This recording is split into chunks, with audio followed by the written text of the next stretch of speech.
Con esto te digo que siempre el sector privado va a saber construir mejor que el gobierno. Siempre va a saber gestionar un tipo de obra mejor que lo puede hacer el gobierno, mucho más eficiente y todo eso. El gobierno lo que tiene es que subsidiar a personas que no tienen el dinero suficiente para comprar la vivienda más barata que hay en el mercado.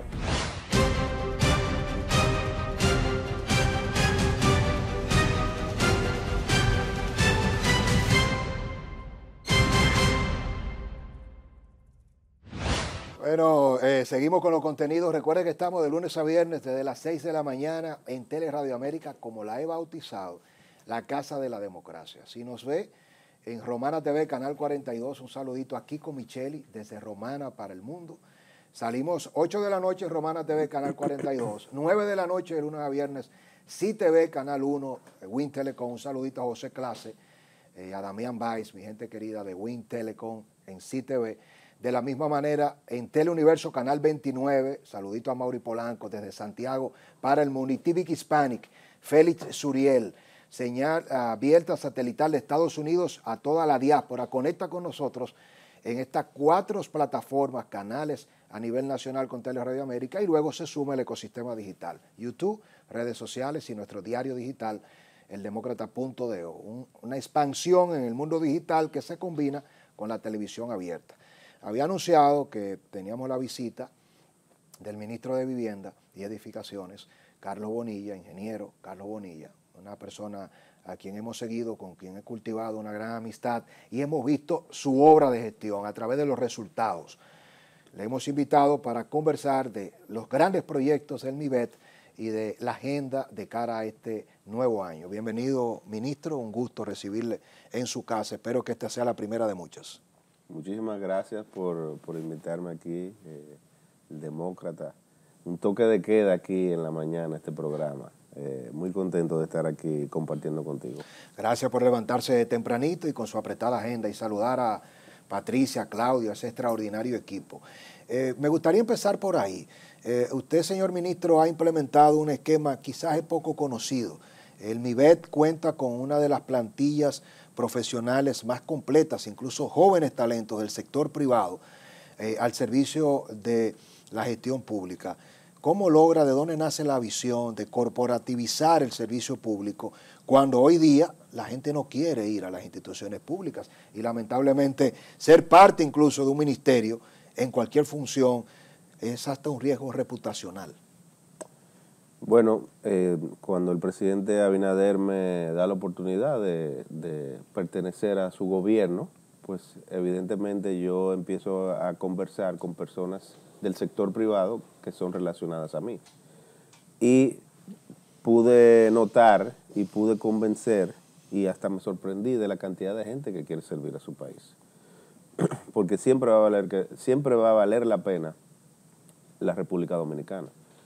Aunque hay personas que tienen dudas, que tienen miedos y hasta a veces prejuicios de lo que es el servicio público, siempre va a haber que cuando personas como esta le dan la oportunidad, con las condiciones correctas, con la gestión correcta, con esas características, ¿verdad?, que hace que las personas sean más confortables, tomar ese riesgo, porque es un riesgo, como tú dices, ir a la administración pública. Pues muchas personas me acompañaron, que confían en mí, confían en mi capacidad y en mis motivaciones de acompañar al presidente Abinader, y pues dieron el salto.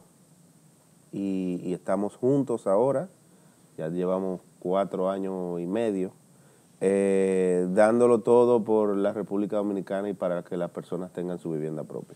Qué interesante. A propósito, le tocó transformar una dirección histórica del INVI con un conocimiento de causa, porque ejerces la ingeniería, has sido exitoso en el mundo de la ingeniería civil, de la construcción de facilidades, pero llega a un momento donde se crea un nuevo ministerio que absorbe la OISOE y te ha tocado esa arquitectura de diseñar todo lo que ha sido un ministerio de vivienda y edificaciones. Al día de hoy, ¿cuáles son esos elementos y esos pilares que la gente no conoce de lo que está back office para hacer posible que se pueda asumir una responsabilidad de una institución nueva con tanta demanda como lo es la vivienda, tanto a nivel de las grandes infraestructuras, hospitales, escuelas, como de viviendas? En el Ministerio de la Vivienda y Edificaciones hacemos todo lo que tiene que ver con edificaciones gubernamentales. Le hace universidades, viviendas, hospitales, oficinas gubernamentales. Esa rama de la ingeniería la manejamos nosotros. Porque el ministerio se creó y se diseñó para procesar cuestiones que tienen que ver con ese tipo de edificaciones. Como que cuando tú vas a un médico y tiene un problema de un ojo, tú vas a un oculista. Tú no vas a un oftalmólogo o lo que sea, o qué sé yo. Todo tiene su rama. Entonces, nosotros diseñamos eso para que funcione como si fuera una industria. Y ha dado muy buenos resultados porque de la manera que hemos enseñado todas las obras que hemos hecho, que hemos concluido en este tiempo, pues evidentemente eso no se hacía antes. También el hecho de fusionar dos instituciones es un reto en sí. Tú ves, por ejemplo, que los bancos cuando se fusionan, todo eso es un proceso que dura años. Así es. Dura 2 y 3 años a veces. Solo la integración cultural de dos cuerpos que son totalmente diferentes, con personas que están acostumbradas a trabajar de una manera diferente, ya de en sí solo eso es un reto, que integrar las culturas. Bueno, eso lo hicimos en 6 meses, en un año prácticamente. Muy poco tiempo. Muy poco tiempo. Diseñamos los procesos que más funcionaban, o sea, elegimos los procesos que más funcionaban de ambas instituciones. Diseñamos procesos nuevos que había que hacer porque en ninguna de las dos instituciones funcionaban bien. Integramos ambos equipos y cortamos o reubicamos en alguna otra institución las personas que no se necesitaban de esa estructura y redujimos costos de más de 100 millones de pesos al año en presupuesto, solo en costos de gasto corriente. O sea que estamos haciendo lo mismo con menos dinero, con menos presupuesto. O sea que nos sentimos muy contentos por lo que hemos logrado y le hemos dado una nueva imagen a la institución, a la nueva que se creó, una imagen de eficiencia, una imagen de resultados y una imagen de que las cosas pueden funcionar como en el sector privado en una institución pública.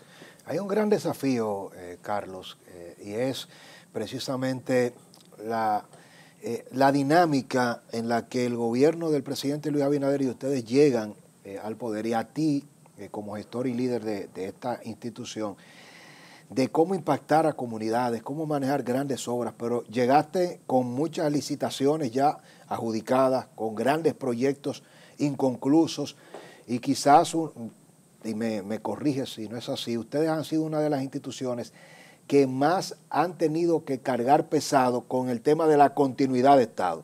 Porque tú puedes descontinuar un programa, un acuerdo, tú puedes decir, mira, no le voy a dar más financiamiento a esta iniciativa. Ahora, después que una ciudad sanitaria está empezada y está iniciada y un hospital está en construcción, tú no puedes decir, demuélelo, no lo termines. Entonces, ¿cómo ha sido el proceso de dedicarse a construir y a terminar por grandes proyectos con proveedores y condiciones que ustedes no controlan y que tienen que hacer que den el resultado? En el marco también de proceso de que cuando te va a lo legal, se te puede ir el gobierno completo, 4 años un proceso, incluso de someter a un proveedor que incumple y se te queda la obra paralizada. Muy buena pregunta. Es un reto porque el 80% de las obras que hemos entregado es con contratos y con compañías de otras administraciones. y quizás con, no necesariamente culpa del contratista, pero con una metodología de trabajo diferente. Y eso, con el cambio, agarró a muchas empresas en el medio y estaban acostumbradas a manejar las cosas de una manera y ahora es completamente diferente. Pero hablando la gente se entiende. Y nosotros tenemos mucha experiencia negociando, en técnicas de negociación, que eso se estudia, en conocimientos técnicos y datos que te ayudan a tu poder negociar, herramientas, ¿verdad? Y hemos prácticamente, quizás hemos rescindido de 200 obras, de todas esas obras viejas, porque lamentablemente en esos casos, no se pudo llegar a un Pero acuerdo. prácticamente es poco significativo, sí. Poco de 200 grandes contratos, solo no has llegado a acuerdo con 12, prácticamente menos de un 1%. Y nos ha permitido entregar más de 20 obras hospitalarias, más de casi 650 camas hospitalarias que hemos puesto al servicio de la nación. O sea que creo que ha sido muy fructífero. Vamos a entregar próximamente la ciudad sanitaria, que es... Qué gran noticia. Que es el hospital quizás más grande del país y también con un historial que la gente sabe. Ya hay 2 edificios funcionando de los 3 principales y solamente falta uno, está bastante adelantado y prácticamente digamos que las herramientas para nosotros resolver ese problema se nos facilitaron el año pasado, a mediados. O sea que en 6 meses hemos podido resolver el 70% del problema. Wow. Y bueno, ahí había un tranque en la ciudad sanitaria precisamente de incumplimiento de contratos, de proveedores. El presidente se empeñó y ustedes y tú has tenido que enfrentar el desafío también de poder destrabar todo eso. Es decir, que pronto ya, ¿en qué momento tendremos la inauguración de la ciudad sanitaria, Luis Eduardo Aybar? Estamos programados para agosto. Entregar ese hospital, pero ya el 70% está funcionando. Yo estuve por allá con el doctor Puello, con Mario Lama, con Claudio, que está ahí encargado de la obra, y pudimos poner a funcionar el edificio materno-infantil y de consultas externas, que todavía no se había podido poner a funcionar, equipado totalmente, la emergencia está funcionando también, y la verdad que la comunidad adyacente al hospital está muy contenta con los resultados y el mismo doctor Puello lo puede decir, que sería bueno que tú lo invites un día Claro para que te cuente. Es una eminencia, un referente, el doctor José Joaquín Puello. No solo en la medicina, sino así es, en el deporte, en la sociedad también. Civil, claro. Y estamos muy contentos con los resultados que hemos logrado en ese hospital y sé que pronto la ciudadanía se va a beneficiar de lo que es ya el último edificio, que es el 30% que falta, para que pueda estar al servicio de la nación. Bueno, se me ocurre coordinar con la producción y si es posible a través de tu gestión, hacer un programa diferente y llevar las cámaras del Demócrata a la ciudad sanitaria y hacer un recorrido porque sería vivencialmente interesante no hacerlo desde el estudio, sino hacerlo incluso desde el mismo terreno para poder mostrar lo que se ha estado haciendo y cómo ya está funcionando antes de la inauguración. Eso está hecho. Eso solamente hay que coordinarlo. Vamos a hacerlo. Ministro, ¿cómo es el proceso de las grandes construcciones, de las grandes obras? Si nos tocara describir ahora mismo 2 preguntas en una. El balance, a propósito de que estamos en el mes de la patria, 27 de febrero, si te tocara resumir las grandes obras que ha hecho ya el ministerio bajo tu gestión, ¿cuáles son esas obras? Y luego, ¿cómo empieza ese proceso? ¿Hasta dónde llega la responsabilidad del Ministerio de Vivienda?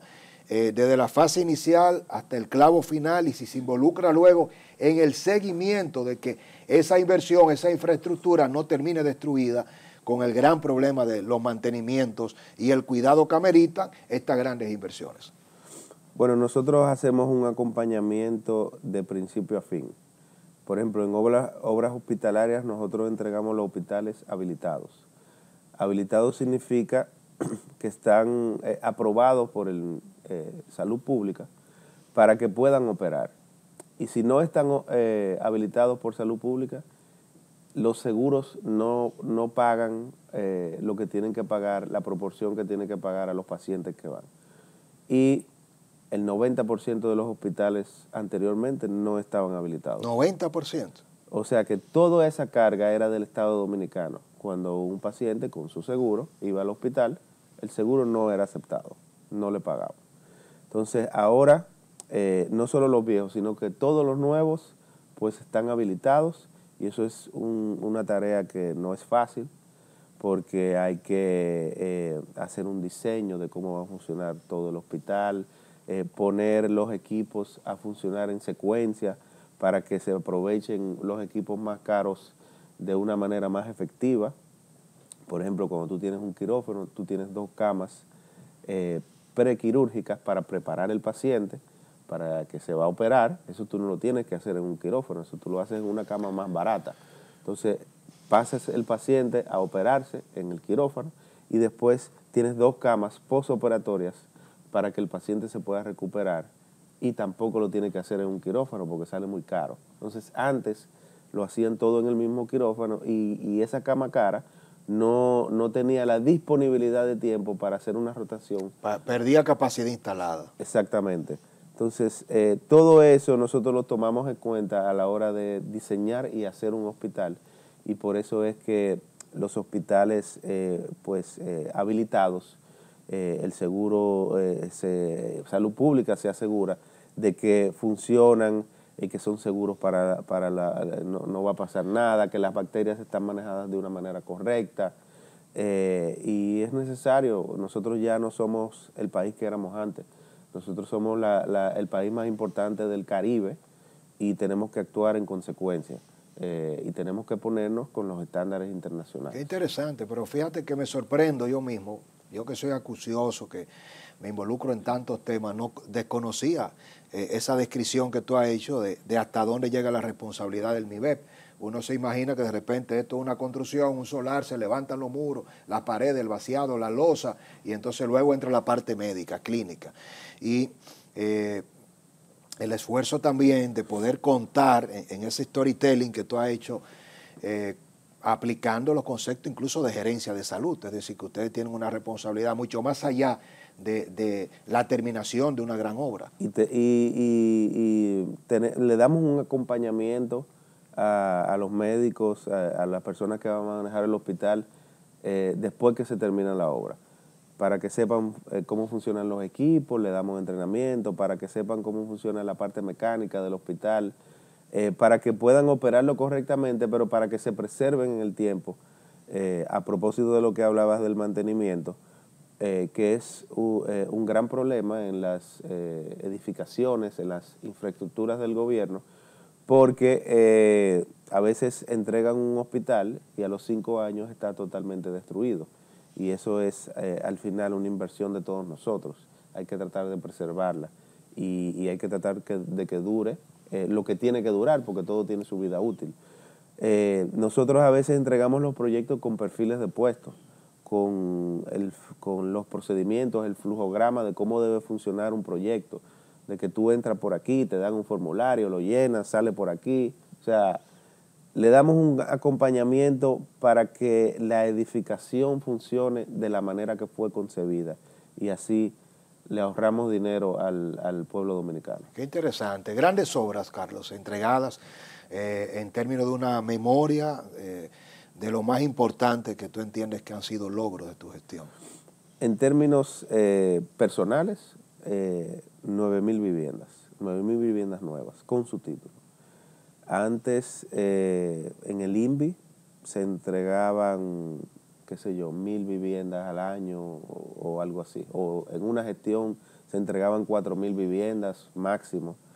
En la ciudad Juan Bosch, que sonó mucho en el gobierno pasado, no se entregaron 5.000 viviendas en 8 años. 5.000 no llegó Ciudad Juan Bosch. No llegó, 5.000 viviendas no llegó. Yo tenía en mi mente, pensaba que era un proyecto que había materializado más de 10.000, 15.000 viviendas. Ese es un proyecto que se concibió de más de 20.000 viviendas, pero en planos, en papeles. En la realidad, gente viviendo adentro, no llegaron a 5.000 viviendas en 8 años. Nosotros, en 4 años, prácticamente, alcanzamos 9.000 viviendas y eso es con el diseño, o sea, teniendo que hacer el diseño con una pandemia, que nosotros no estábamos planificados para ese proyecto, ¿verdad? Aprobando el proyecto de todos los estamentos del gobierno, porque tenemos que entregarle el título a las personas para que puedan sacar su financiamiento, construyendo, licitando y haciendo el proceso bancario de cada cliente. Y llegamos a 9.000 viviendas. Eso nunca ni cerca se había hecho en la historia de la República Dominicana. Y las universidades, las extensiones de la UAS, licitamos en 2021, 2022 y entregamos 3, Asua, Baní y Atomayor. Operativas ya. Operativas ya. Baní tiene un año, que ahora el 14 de febrero que se entregó. Aquí estamos viendo imágenes de los niños ya, ahí está Baní, pero qué hermoso, ¿eh? Y la verdad que fue en un tiempo récord que se entregó y la gente está cogiendo su clase ya, que al final es lo importante. No tiene que trasladarse a otra provincia, claro. No tiene que venir para la capital, no tiene que pagar hospedaje, no tiene que pagar pasaje, tiene más tiempo para compartir con su familia. Muchos jóvenes que antes no tomaban la decisión de apuntarse para recibir esa docencia, pues ahora lo hacen porque es más fácil. Y los motiva, ¿verdad?, a seguir adelante. Y son obras que transforman comunidades. Los centros tecnológicos comunitarios también, ¿no? También hemos entregado unos cuantos. Son obras más pequeñas. Entregamos el hospital que es parte del complejo de la Ciudad de la Salud, el Mario Tolentino. Un hospital de aproximadamente 200 camas al servicio de la nación, un hospital que tenía 15 años parado o un poco menos. Wow. Y son obras que uno se siente orgulloso de poder contribuir y que estén al servicio de la nación. Con respecto al tema de la vivienda, 9.000 facilidades habitacionales, mucho, le cambia la vida. El programa Familia Feliz, ¿cómo va? ¿En qué consiste? ¿Y cuál ha sido tu experiencia de vivir como alguien que anhela tener un techo, que se ha pasado de generación a generación anhelando tener una casita, ver ese momento de entregarle su título y de que sepa que ya es un propietario? Y en un proyecto de cero que de repente le ha tocado bajo tu liderazgo llevar a esa sonrisa final. El proyecto Familia Feliz no es un proyecto que manejamos en el Ministerio de la Vivienda, lo maneja el Ministerio de la Presidencia. Próximamente va a pasar a formar parte de los proyectos del Ministerio de la Vivienda, pero todavía eso no ha pasado. Es un proyecto diferente a lo que hacemos. Todavía yo no tengo mucho conocimiento del proyecto, sé más o menos cómo funciona. Pero evidentemente cuando pase le vamos a poner el empeño y hacer los cambios que haya que hacer para que funcione a como nosotros estamos acostumbrados. El tema de las alianzas públicos-privadas también es parte de una nueva visión en la gerencia del ministerio. ¿En qué consiste y cuál es la visión que tienes tú del impacto de las alianzas público-privadas para el desarrollo habitacional y de grandes proyectos? Entendemos que de la única forma que se puede mitigar el déficit habitacional en cualquier ciudad es a través de algún tipo de alianza público-privada. Porque el gobierno, en este caso, hicimos 9.000 viviendas. Bueno, yo soy constructor. Yo sé construir viviendas de una manera rápida porque eso es lo que yo hago. Pero no necesariamente va a haber un Carlos Bonilla en un futuro en el Ministerio de la Vivienda que tenga esa expertise. Puede tener otro expertise que mucho mejor que yo, o que maneje alguna rama del ministerio mucho mejor que yo. Yo no sé de hospitales, yo tuve que aprender. Con esto te digo que siempre el sector privado va a saber construir mejor que el gobierno. Siempre va a saber gestionar un tipo de obra mejor que lo puede hacer el gobierno, mucho más eficiente y todo eso. El gobierno lo que tiene es que subsidiar a personas que no tienen el dinero suficiente para comprar la vivienda más barata que hay en el mercado. Y de esa forma muchas personas, porque la base de la pirámide es mucho más grande, pueden llegar a tener una vivienda. El gobierno le da un subsidio, ellos alcanzan esa vivienda la más barata posible y entonces mucha gente pues puede tener su vivienda y puede sacar su préstamo, se puede formalizar, puede trabajar para eso porque es un sueño que motiva mucho. Tener una vivienda propia, puede buscar un trabajo, le va a motivar, ya yo tengo una forma posible de adquirir una vivienda. Claro. Se formalizan muchas personas, la economía se mueve, no hay nada que mueva más la economía que la construcción y que construir viviendas, porque es muy, se demanda de mucha mano de obra, no es como una carretera, por ejemplo, que tú con equipos puedes sustituir mucha mano de obra con esos equipos, como le dicen, amarillos, y gran parte del presupuesto se va en eso. No, en las construcciones de edificaciones se necesita muchas personas y se necesita mucha mano de obra y muchas personas ganan de eso, sustentan a su familia. O sea que es muy interesante todo esto y el déficit habitacional existe en todas las ciudades del mundo, pero mitigarlo es un gran reto que el gobierno que más ha hecho para hacer eso es el gobierno del presidente Abinader. Bueno, qué bueno escuchar todo esto, de verdad, el dominio, la naturalidad y el sentimiento que le pone Carlos a todo este tema. Se nos acabó el tiempo, se nos queda mucha ¿Tan parte. rápido? Sí, bueno, para que vea, fluyó y bueno. Otro de los temas, no vas mucho a los medios, no haces tanta opinión pública, a hablar de cuál ha sido tu experiencia, del sacrificio que has asumido y de muchas veces también lo injusto que se es cuando tú estás empeñado en dar lo mejor y lo que recibe no necesariamente tiene que ver con una correspondencia con algunos sectores que no entienden cómo alguien que es exitoso en la vida privada sacrifica tanto para ir a la vida pública y exponerse. A veces yo digo, nos vamos a quedar, si seguimos a este ritmo, sin nadie que quiera ir a ocupar una posición al Estado. Hablar del tema del medio ambiente, cómo manejan el pasivo ambiental, el impacto ambiental, los estudios de la mano de obra haitiana, cuáles son los planes que tienes de cara a esta nueva gestión para nacionalizar la mano de obra en la construcción, pero será con otro cafecito en otro programa. Gracias por aceptar la invitación. Muchísimas gracias por la invitación, muy contento de compartir con tu audiencia en el día de hoy. A todos ustedes gracias. Continúen con Teleradio América. Nosotros nos vamos a nuestro grupo de comunicación. Nuestro equipo periodístico y de prensa está dándole cobertura a minuto 24/7 a todo el territorio nacional. En TV será hasta mañana. Bendiciones.